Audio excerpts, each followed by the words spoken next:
日長東村又有落定咧，約咗客戶現場溝通同埋量尺，客人要求獨立3個房，然後儲物要到位，家私配飾要有對比，唔中意太素。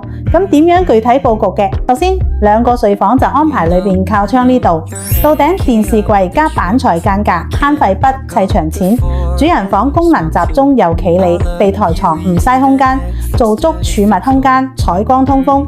過去細佬房轉下，一入門見到嘅係書台組合，隔離多功能床，下邊全部做收納，充分利用立面高度，爬梯上落床。最後個房規劃喺呢邊，唔同功能櫃為合而成，靠內餐櫃隱藏雜物，靠門口鞋櫃開放台面好實用，做趟門入嚟唔佔地，家私靈活變通，諗盡辦法做收納。浴室拆除原來佈局，接角洗手台加鏡櫃，係咪好靚啦？有興趣可以 PM 我哋，超過1萬家設計案例，肯定有啱你嗰款嘅。